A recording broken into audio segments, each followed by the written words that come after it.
संत लूकस के अनुसार पवित्र सुसमाचार है।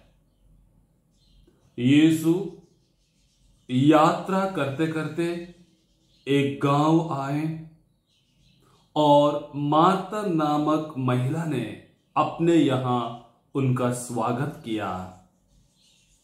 उसके मरियम नामक एक बहन थी जो प्रभु के चरणों में बैठकर उनकी शिक्षा सुनती थी, परंतु मार्ता सेवा सत्कार के अनेकों कार्यों में व्यस्त थी।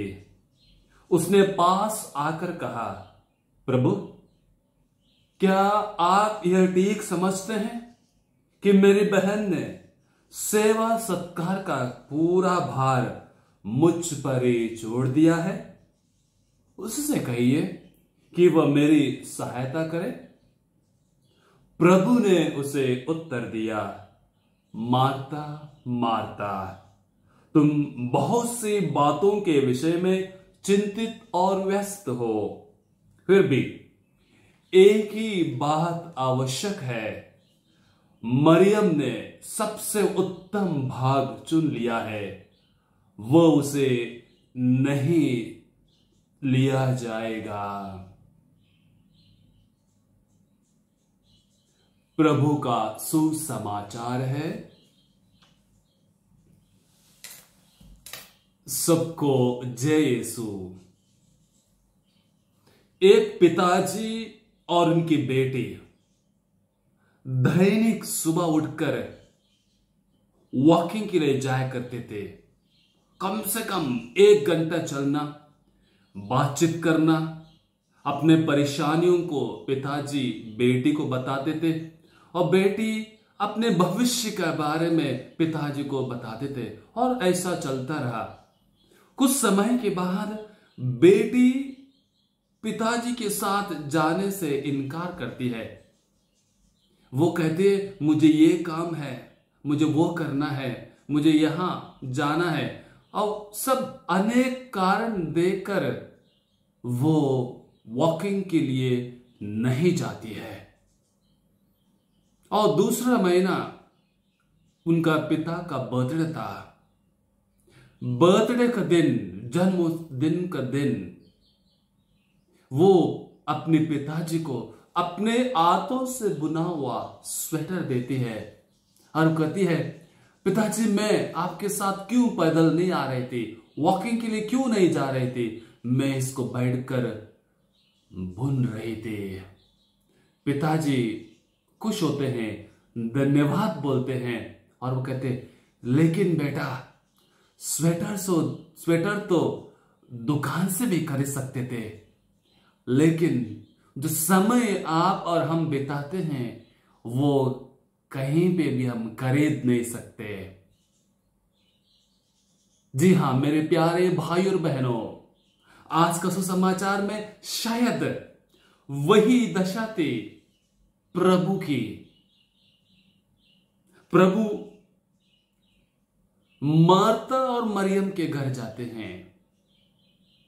देखिएगा मार्ता किस प्रकार से व्यस्त रहती है प्रभु को खुश करने के लिए, शायद अच्छा स्वादिष्ट भोजन बनाने के लिए। प्रभु मेरे घर में आए हैं, हम लोगों को मिलने आए हैं, मैं कुछ अच्छा खाना बनाऊं, कुछ खिलाऊं। शायद सब मां होंगे, सब जो महिलाएं हैं, उनका मन में यही आता होगा। कोई भी मेहमान घर पे आता तो तुरंत हम सोचते हैं, आज क्या जायका बना दें, क्या स्वादिष्ट भोजन उनको खिलाएं।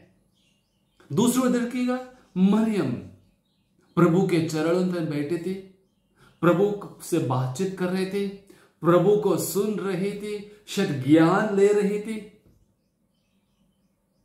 ये मरियम को हजम नहीं होता, वो सह नहीं पाती है। वो प्रभु के पास आती है और उनको बताती है, प्रभु जी देखिएगा, मैं इतना व्यस्त हूं, सब कुछ मुझे करना पड़ रहा है, और मरियम बैठी आपके पास। प्रभु क्या कहते हैं, मरियम मरियम, आप बहुत चीजों से चिंतित हैं, व्यस्त हैं, लेकिन मरियम ने जो भाग लिया है, जो चुना है, वो सबसे अच्छा है।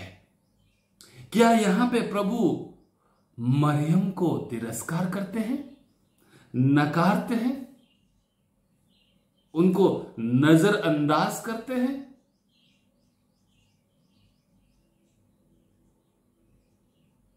यह हमें पूछना है। क्या मार्था ने प्रभु को प्यार नहीं किया था? खाना पकाना क्या वो नहीं चाहते थे प्रभु मेरे घर में वो खुश हो जाए? क्या मरियम चाहती थी मैं काम नहीं करूंगी, केवल मार्था ही करे, मैं बैठ के सुनूंगी? यहां पे मेरे प्रिय भाई और बहनों, संतुलन लाने की जरूरत है।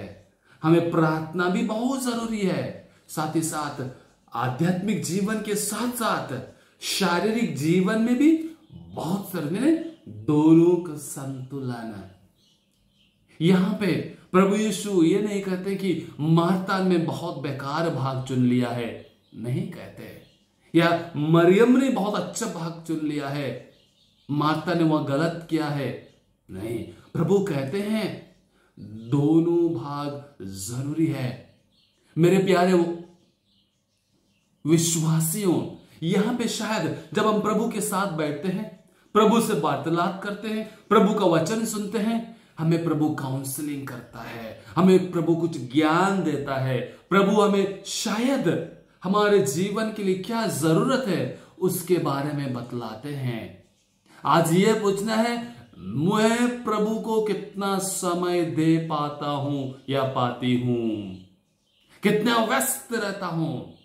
पुराने जमाने के ईसाइयों को देखिएगा, दिन भर व्यस्त, खेती बाड़ी में हो गया, दफ्तर में जाना और अन्य कामों में, बच्चे पढ़ाई में दिन भर व्यस्त, लेकिन शाम जैसे ढलती है पारिवारिक प्रार्थना कभी नहीं भूलते हैं। 7 बजे आने सब कोई 7 बजे प्रार्थना करने के लिए इकट्ठ होते हैं, घर के सबसे बड़े से लेकर सबसे छोटे तक। 8 बजे ने 8 बजे पूरा थकान प्रभु के हाथों में सौंप देते हैं, 20-25 मिनट साथ मिलकर दुआ प्रार्थना करते हैं। तभी वहां पे प्यार होता था, एक दूसरे से मिलनसार से जीवन बिताते थे। प्रार्थना के बाद भोजन साथ में बैठ के खाते थे। आज का परिवारों में ये प्रथा है, क्यों नहीं है? हम व्यक्तिगत जीवन में ज्यादा ध्यान देते हैं, शायद मोबाइल में बिजी, अपने पढ़ाई में बिजी, अपने अन्य कामों में बिजी, दफ्तरों से लेट वापस लौटना।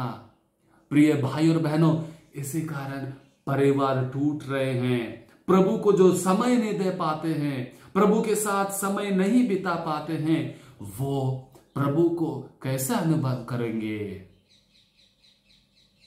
सबको हम लोग मार्था बन जाते हैं, लेकिन मरियम बनने में बहुत बहुत मुश्किल होता है, क्योंकि बैठना पड़ता है, प्रभु को सुनना पड़ता है, प्रभु के साथ समय बिताना पड़ता है, और हम ये नहीं करना चाहते हैं। इतवार के दिन मिस्सा बलिदान में भी कितने हिचकिचा के आते हम लोग, नहीं आना चाहते हैं, उठना नहीं चाहते। हर इतवार का एक दिन है क्या? पुराने जमाने के लोगों के पास इतवार के 2 दिन थे, एक ही दिन था, लेकिन उनको ख्वाहिश थी, वे अनुभव करना चाहते थे। सबसे पहले वो गिरजाघर आते थे, बहुत जल्दी पहुंचते थे। आजकल क्या समय पे मिस्सा बलिदान में आते हैं? माला विनती होती है 7:30 बजे, लेकिन हम पहुंचते हैं मिस्सा के लिए 8 बजे। यानी माला विनती किसके लिए? पुरोहितों के लिए, धर्म बहनों के लिए। भले ही अपना घर गिरजा के आसपास हो, उसके बावजूद भी हम समय नहीं दे पाते हैं। आज पूछिए मेरे प्यारे भाई और बहनों, मैं प्रभु को अनुभव करना चाहता हूं या नहीं? क्या मैं केवल मार्था ही बन के रहना चाहता हूं, या मरियम बन के प्रभु को अनुभव करना, प्रभु के साथ रहना, प्रभु को चुनना, सुनना और उनका रास्ता चुनना? हमें जीवन में संतुलन लाने की बहुत जरूरी। प्रिय भाई बहनों, एक पति अपनी पत्नी से बहुत प्यार करता था और उस प्यार को दिखाने के लिए वो सबसे ऊंचे पहाड़ पर चढ़ता है, सबसे गहरे पानी में जाता है, और उस करने के बाद जब घर आता है उनकी पत्नी नहीं है। पूछने पर वहां से फोन आता है, पत्नी कहती है मेरे साथ समय बिताइए, अपने प्यार को दर्शाने के लिए मेरे साथ रही है। क्रिस में मेरे प्यारे भाई और बहनों, क्या मैं प्रभु से प्यार करता हूं? प्रार्थना को समय देता हूं? गिरजाघर आने में मैं हिचकिचाता हूं? माला विनती में भाग लेता हूं? ये सब प्रश्न है, उत्तर आपको देना है। आपको प्रभु को उत्तर देना है। प्रभु आपसे व्यक्तिगत रूप में पूछ रहे हैं। आइए, जब हम आज मिस बलिदान में भाग लेंगे, ये इन प्रश्नों को लेकर मन में आएगा, प्रभु के साथ बैठकर वह प्रश्न पूछेगा, क्या प्रभु, क्या मैं मार्ता ही बन के रहूंगा या मरियम की अंश भी मेरे जीवन में आएंगे? आइए, कुछ चीजों को अपने जीवन में हम अपने घर ले जाएं। सबसे पहले बात, प्रभु को समय देना, प्रभु को समय देना। दूसरी बात, संतुलित जीवन बिताना। केवल प्रार्थना ही नहीं करना, काम ही नहीं करना, लेकिन संतुलित जीवन बिताना। शाम का प्रार्थना करना, पारिवारिक प्रार्थना करना, उसके बाद परिवार के साथ भोजन करना, अपने दुख कष्टों को बांटना। मेरे प्यारे भाई और बहनों, तभी हम एक दूसरे को अच्छी तरह से पहचान सकते हैं, प्रभु को अनुभव कर सकते हैं। तीसरी बात, प्रार्थना को कभी नहीं भूलिएगा, प्रार्थना करने को कभी नहीं भूलिएगा। चौथी बात, पारिवारिक प्रार्थना जरूर करिएगा, पारिवारिक प्रार्थना जरूर करिएगा। आइए उस खुदा ईश्वर से प्रार्थना करें, कृपा मांगे, हम ना केवल मारते ही रहें या मरियम ही रहें, अपने जीवन को संतुलित आधार में चलाने के लिए उस प्रभु से कृपा मांगे, ताकि प्रभु हमें आशीष और कृपा से भर दे, बरकत में रखे और परिवार में खुशियां, प्रभु अनुभव और एक दूसरे से मिलनसारी से हम जीवन बिता पाए। प्रभु जो भी आज का वचन सुनेंगे, जो भी इस प्रवचन सुनेंगे, हर इंसान को आप अपनी आशीष से भर दे, और अन्य लोगों को भी जो भी आपको मिलने के लिए आतुर हैं, उन सबको आशीष और कृपा से भर दे। आमीन।